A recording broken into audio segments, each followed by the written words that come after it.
I want to talk about what a lot of people think is a problem right now, and it's so-called illegal aliens. And no, I'm not implying that this guy here is an illegal alien. I just think this is funny. We don't need no badges. I don't have to show you any stinking badge. But you know, most people don't think it's funny at all, including, I would say, this guy right here with the flag, the real patriotic-looking guy. And then he's staring down, I guess, the evil Mexican, the illegal alien. And you know, so you get these groups that claim that, oh, we're being flooded with Mexicans. But we're not, right? The fact that they're Mexican has nothing to do. We're against all illegal immigration, just like with guys like this, you know, from Canada. You know, they got to be legal, too. So you've got two sides of the fence here. You've got one side that wants fences and no illegal immigration, and then you got the other side where they oppose all that, and they're looking at guys like this and his cohorts and his henchmen to do something. This is what they have in common. They're both looking for this group of people called government, particularly Congress and the federal government. They're looking to them to do something about it. Some want amnesty laws passed so that the people that are here illegally can have amnesty. And then the other side was, no, we want a huge fence. Just build a 700 or was it a 1,200-mile fence, 30, 40, 50 feet high, whatnot. Please, government, save us, save us, save us. You know, guys like this, save us. I am the god of hellfire! Hello. Do you really want to look to someone like this to help you? Would it really be considered help? You know, it's hard to believe that someone like Dr. Ron Paul would take the positions on so-called illegal immigration that he does when you consider that he's very familiar with the writings of Lysander Spooner. No treason, the Constitution of no authority in particular. What you got to keep in mind, though, is that, like it or not, Dr. Ron Paul is a politician. He's been a politician for at least the last 20 years and wants to be the top politician by running for president. So that has to be kept in mind. Now, the whole aim of politics is to keep your attention diverted away from what's really happening, what the real problems are. Because I don't necessarily think that this so-called illegal immigration is the problem. I think that's the diversion. See, you got to keep in mind that politicians, that's really like another word for magician, like this. So think of politicians as goofy magicians, using sleight of hand, always diverting your attention from what's really going on, like you see here. Our attention should not be focused on the so-called illegal aliens. Our attention needs to be focused on the concept of government, or rather people acting as government. I don't mean any particular individuals, but the concept itself. And that's what the whole of politics does. It diverts our attention from what is really happening. We're going to examine that right now. Well, according to the politicians themselves, on the United States Census for 2002, there are actually 87,900 governments, which of course includes one federal government, 50 state governments, and quite a few, about 87,850 county and local governments. The federal government currently is supposed to employ around 3.3 million, although I think that's probably a lot higher. As far as the state politicians, rough estimate, including the federal politicians, there's over 15.3 million politicians and bureaucrats out there. That's an awful lot of bureaucrats. And since these guys are from California, I thought it was appropriate to quote a California case about them.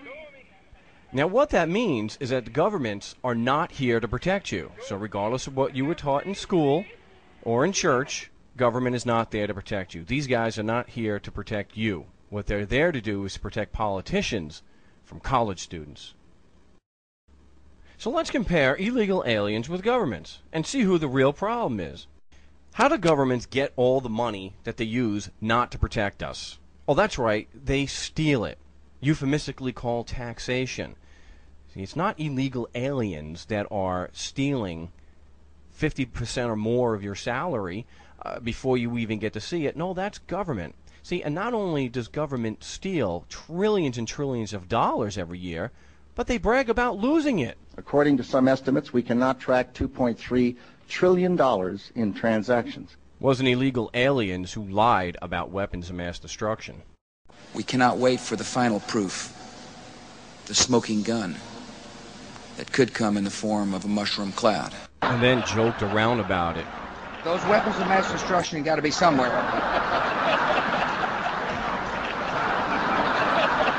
Oh yeah, that's hilarious. Some of us don't find it so funny. Well, let's consider this. No amount of illegal aliens has ever sent your sons and daughters to die in an overseas war. See, only government is able to do that. 73,000 American lives in the war in Iraq, and that's just what they're telling us, which they've lied for years before that. Yeah, I guess it was illegal aliens who drafted your sons to go fight in Vietnam. Oh, wait a minute. No, that wasn't. That was government again. Yeah, that's right. It was government again. It's the only government has the ability to draft your sons and daughters to go fight their wars. Isn't that great? And don't think it's not coming back. Would you still seriously favor a draft in this country? You bet your life, and underscore serious. What about 9/11?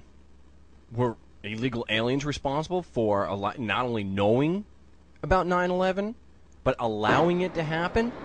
Were illegal aliens responsible for having NORAD stand down for at least 39 minutes? Was it illegal aliens that resisted an investigation into who did 9/11? No, no, and no. It was all government. Government stood by and allowed 3,000 people to die. Wait, so hold on just a moment. We got an explosion inside. And who was it that attacked the church and tortured them for months, cutting the power, and then drove tanks up there? When's the last time you had a Mexican drive a tank onto your front lawn and then kill everyone in there on national television? No, again, that was government. And I guess it's illegal aliens that are listening in and recording everyone's cell phone conversations, even when the cell phone is turned off. The Federal Bureau of Investigation can now hear everything you say, even when the cell phone is turned off. I know it sounds kind of out there, but using your phone's tracking device, authorities can now activate the microphone inside the dreaded thing, allowing them to eavesdrop on you and your conversations. Experts say the only way around it is to take the battery out of the thing. Oh, but spying on Americans is perfectly legal. Oh, that's why they want retroactive immunity for everyone, isn't it? Is retroactive immunity for telecommunications carriers. Uh-oh. Again, there's no basis for this grant of immunity. And now for something truly horrific. Are illegal aliens conducting chemical and biological warfare experiments on us without our knowledge and consent? No, that again is government. And lest anybody forgets, chemical and biological agents are weapons of mass destruction.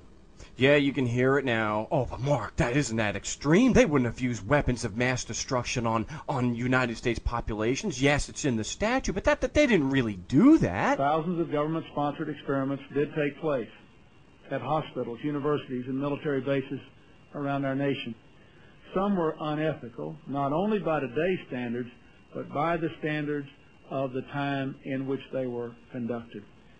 They failed both the test of our national values and the test of humanity. I am the god of hellfire! Whoa, yeah, and that's right. See, the same people who brought you MK Ultra also brought you torture by proxy. That's right, secret CIA prisons. Just to bring you now, this news just in, it's a new report saying that the American CIA did run secret prisons in Poland and Romania from 2003 to 2005. It's a report by the European investigator Dick Marty, which says that they were established to interrogate high-level detainees in the war on terror. Oh, maybe it's the illegal aliens that forbid us from getting married and make it a crime to do so without getting their permission.